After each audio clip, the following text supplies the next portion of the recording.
ازيكم يا بنات عاملين ايه؟ ازاي نخلي اسرتنا متماسكة وسعيدة؟ اول حاجة الاستماع الجيد. لما حد في بيتك يكون متضايق اسمعيله من غير مقاطعة، لانه ممكن يكون محتاج حد يفهمه.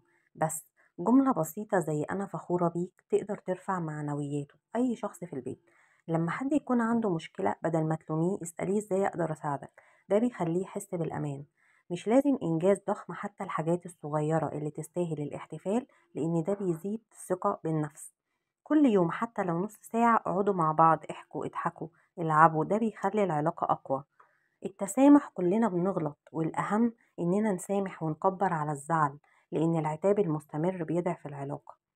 الاحترام المتبادل، اختلاف الآراء طبيعي، لكن الاحترام هو اللي هيخلي أي علاقة تستمر بقوة. تقسيم المسؤوليات، كل فرد في البيت له دور. لما نتعاون في المسؤوليات بنحس إننا فريق واحد.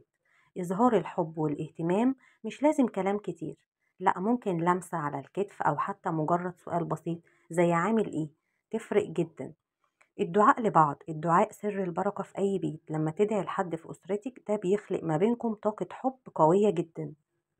والتقدير بدل النقد، يعني بدل ما تنتقدي حد في البيت طول الوقت، جربي تمدحيه على حاجة كويسة بيعملها. الكلمة الطيبة بتفرق.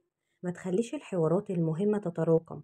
لو في مشكلة أتكلم عنها بهدوء بدل ما تكبت مشاعرك.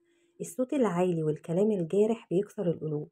اتكلموا بلطف حتى في أوقات الغضب. لو عايزة أسرتك تكون مترابطة ابدأي بنفسك. كوني قدوة في التعامل بالكلمة الطيبة والتسامح.